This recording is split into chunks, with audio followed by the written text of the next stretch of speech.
Okie dokie, here we go. Those of you who know already know what game I'm playing.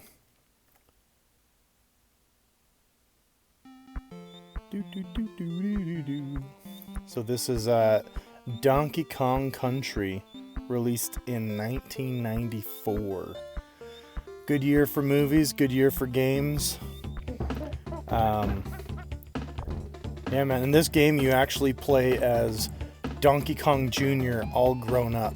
That old monkey that I just kicked off of the tree, that was the original Donkey Kong from the arcade, where you played as Mario jumping over the barrels.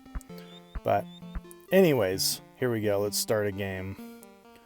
This game has 1-player, 2-player co-op, or 2-player contest. The 2-player co-op was always a good one to play. You know, you bounce back and forth between Donkey and Diddy Kong. Oh no, my banana hoard. It's all gone. Someone has stolen my bananas. So here's a neat trick if you're starting in the game and want a bunch of 1-ups. Go back in your house, grab that balloon, and now take to the trees. You gotta learn that rolling over the edge. You just roll and you can kind of continue to jump in the air.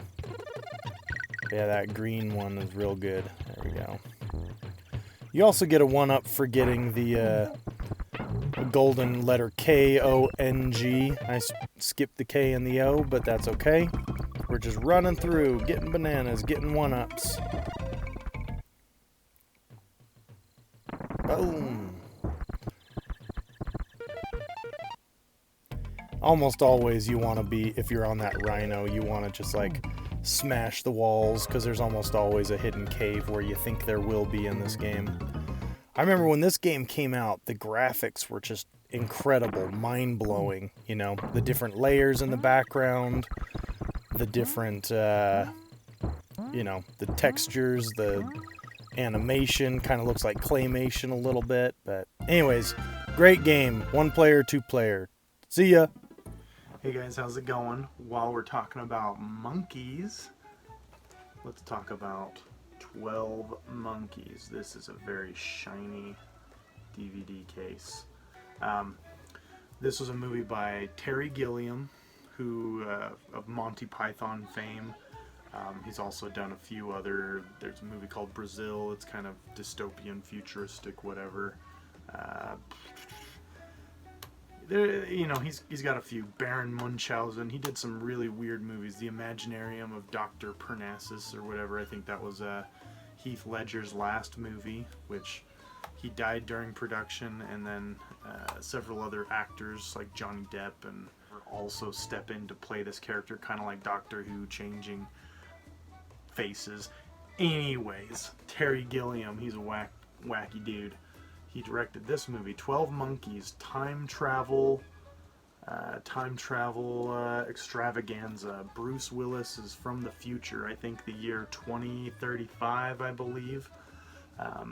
There's a virus that was released and kind of made humanity go into hiding into a bunch of like bunkers and whatever.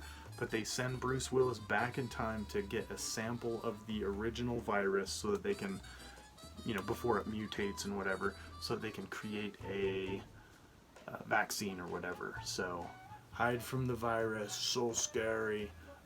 Anyways, one cool thing about this movie, Brad Pitt is in it. I guess there's Madeline Stowe. I actually don't even know what else she's in. But Brad Pitt, I think he won an Oscar for this one. I could be wrong, I'll double check.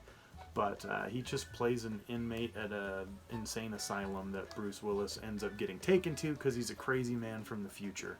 But the cool thing about this movie that I think is neat is this is the first of, I think, 3 times that Bruce Willis plays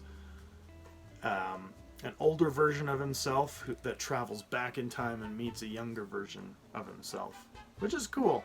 So yeah, he time travels, meets himself in this movie. I guess minor spoilers there, but you know, whatever. This movie is whack and barely makes any sense. It's one of those movies you gotta watch like 2 times to really appreciate. But anyways, this movie travels back in time, meets himself.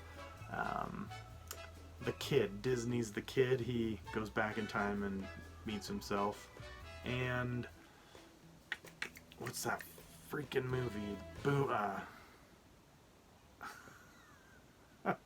Looper, that's what it's called.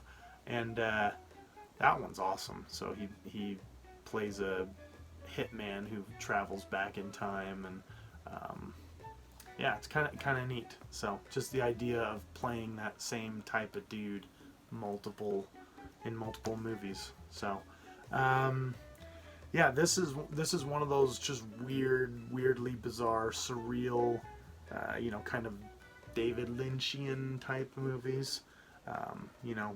Terry Gilliam kind of has that same just wackiness. It is rated R for violence and language. From 1995, BT dubs. It's kind of a almost before Brad Pitt made it really big. Before Fight Club, before that kind of thing. I think he had done Interview with the Vampire previous to this, so he was on the rise.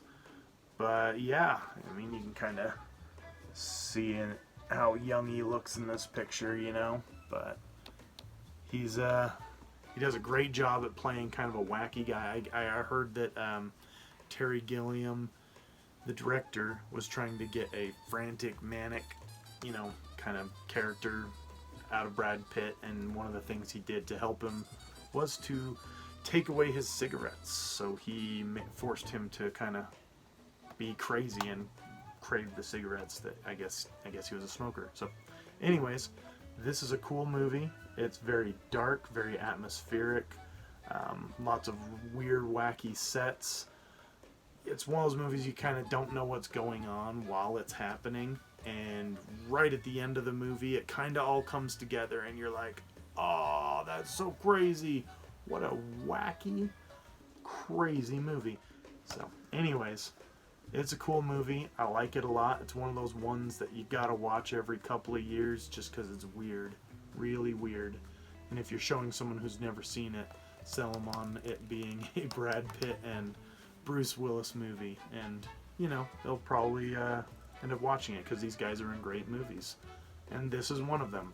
Bruce Willis worked for free when this movie was filmed just because he wanted to work with Terry Gilliam. He knew that he was kind of something different than he had previously, different than the normal studio director kind of guy. He's just one of those privileged directors that people will want to work with. I think Bruce Willis got paid after the movie was done, but for filming and everything, he just did it for free. So, anyways, I think it's a cool movie. It's awesome. Check it out any way you can. Yeah. Look at that scary monkey in the eye. Ooh, scary. Ooh, I can see the flashing of my camera. Anyways, yeah, thanks for hanging out with me. Have a good one. Take care of yourselves. Play some games. Hope you like that Donkey Kong Country thing I did before this. Kind of ties together the monkey theme, I guess. Have a good one. Peace.